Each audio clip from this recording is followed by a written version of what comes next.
Imagine this situation. You're chilling with your friends at the park. You talk about football because that's what you all like. Discuss about your team and your favorite players, and how perhaps you would have liked to be a footballer yourself. So you tell your friends, wouldn't it be cool if we could form our own team and sign ourselves up for a tournament where we play against other amateur teams from all over the country, with the winner earning promotion to the first division? And one of your friends replies, wait, that already exists. Because yes, believe it or not, in a South American country there is a cup competition that matches up amateur teams from the entire nation. Over 25,000 teams to be exact. And the sole and only winner of this competition, plagued with scandals, corruption, horrible pitches, absurd team names and kits, gets to play in the country's top flight league. This is Copa Peru.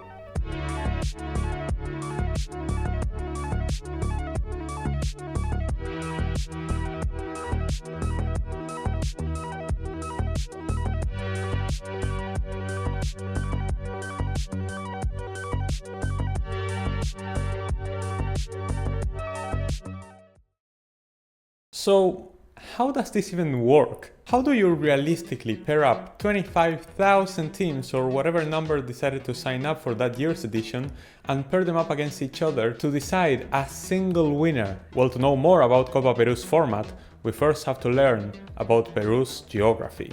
Peru is divided in 25 states. Each state is divided in provinces, and within each province there are districts. According to Wikipedia, in Peru there are 1,874 districts. So basically, in the first few rounds, teams play other teams within their own district. The two best teams from each district then play against the best teams from other districts within their province. The champion of each province then qualifies to play the teams from other provinces within their state.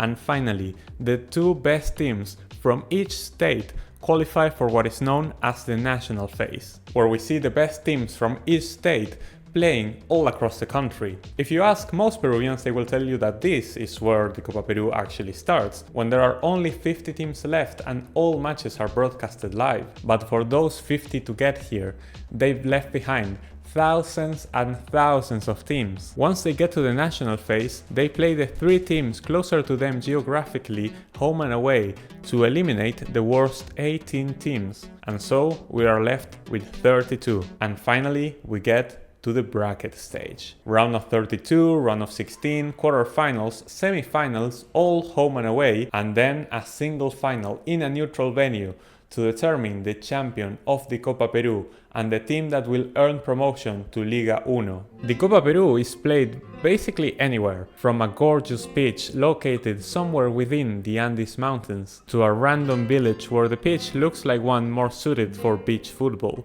Wherever there is a ground with two goals in place, Copa Peru is played. Talking about some numbers, the team that has won the Copa Peru the most is Atlético Torino, comfortably in first place with 5 trophies to their name. The reality is that whenever Torino won the Copa Peru, it had a hard time staying in the first division, and every time they dropped back down after promoting. But that's not the case for everyone. In fact, teams that we currently see in Peru first and second division had their humble beginnings in the Copa Peru. Such is the case of Sport Huancayo, that after winning Copa Peru in 2008 finished 4th in the Peruvian League in 2009, qualifying for Copa Sudamericana, CONMEBOL's equivalent of the Europa League. The team would qualify for international competitions multiple times, including the Copa Libertadores, CONMEBOL's Champions League, in 2012. Other example would be the one of Juan Aurich, a team with a lot of history in Peru's lower tiers,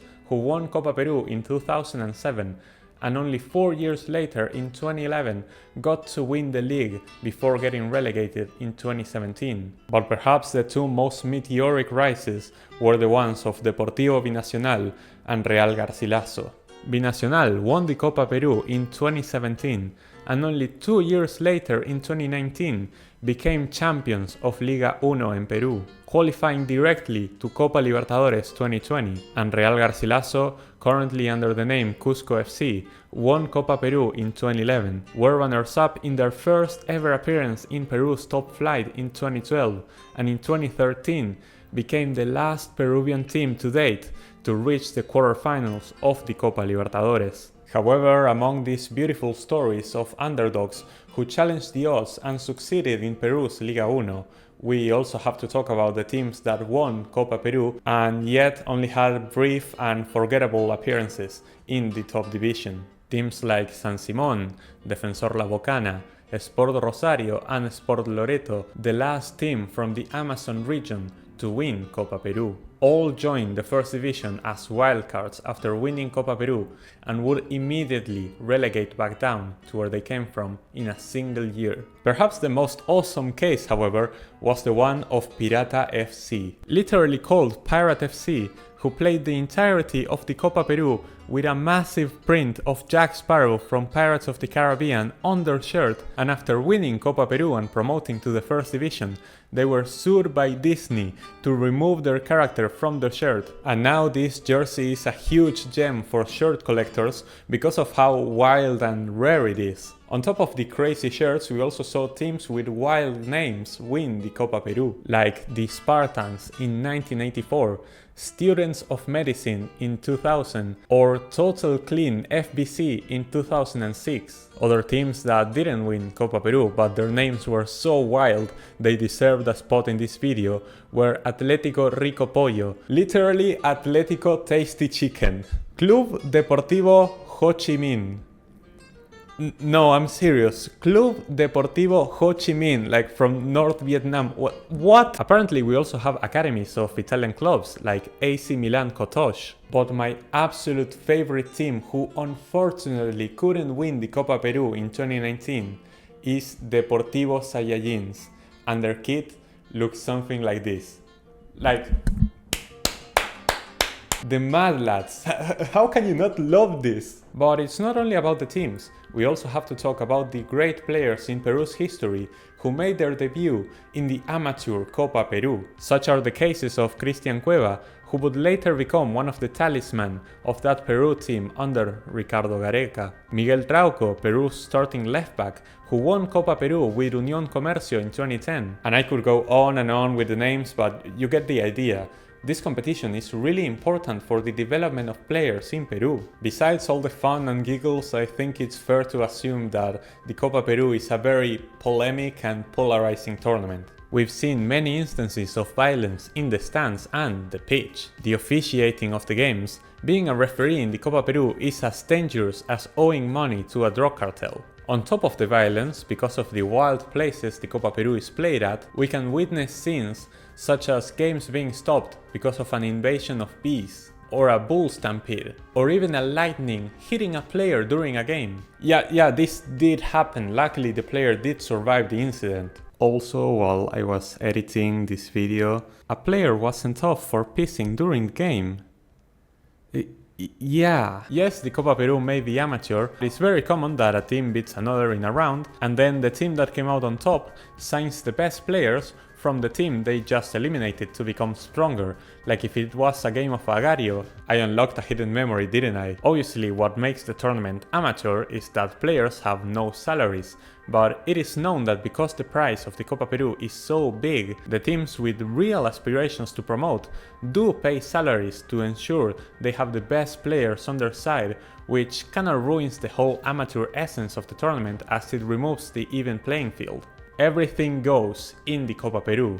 Buying out referees, buying out rival players. It's not uncommon to see a team win the first leg 3-0 and then lose the second leg 4-0 without explanation. The crazy upsets and comebacks are a common sight, but their veracity is very hard to confirm. One of the biggest instances of controversy occurred after the final in 2019, where Deportivo Yacuabamba beat Club Carlos Stein, but it was later discovered that Yacuabamba fielded a suspended player, and so the trophy was awarded to Carlos Stein. Something that in the end would not matter, because in a shocking decision, the FPF decided to promote both teams. And now the real question is, Why does a tournament like this still exist? We know that Peruvian teams are very bad in the Copa Libertadores. Like I said, 2013 is the last time a Peruvian team has made the quarterfinals. I know you are paying attention still. We know how bad the Peruvian national team currently is, so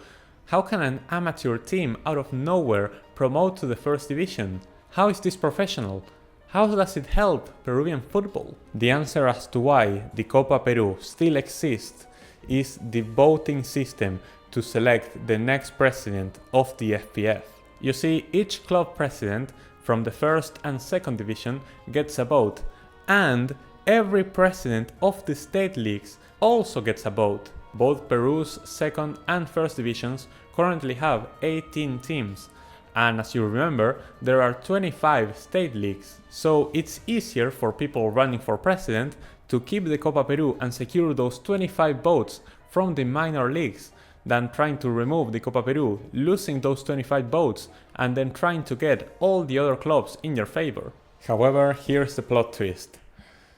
I have to admit that I've been lying to you, because the landscape of Peruvian football is slowly changing, and since 2023, the champion of the Copa Peru promotes to the second division instead of the first, and starting in 2025, a third division is being added to the Peruvian football ecosystem, and the winner of the Copa Peru will instead qualify for this new third tier, which will hopefully start a more professional way of life for Peruvian football as a whole. At the end of the day, love it or hate it, the truth is that the Copa Peru is one of the last bastions of amateur competition in the world, a cup that is played by tens of thousands of players around each corner of the nation, some more professional and some literally a group of friends that play 5-a-sides on Sundays and decided to sign up for a chance to be in Peru's top flight without big sponsors or the media attention surrounding today's football. Most just sign up to feel, at least for one day, that they are real footballers. And at the end of the day, are you gonna take that away from them? Let me know what you think in the comments below. Thank you all so much for watching, and I'll be seeing you all next time.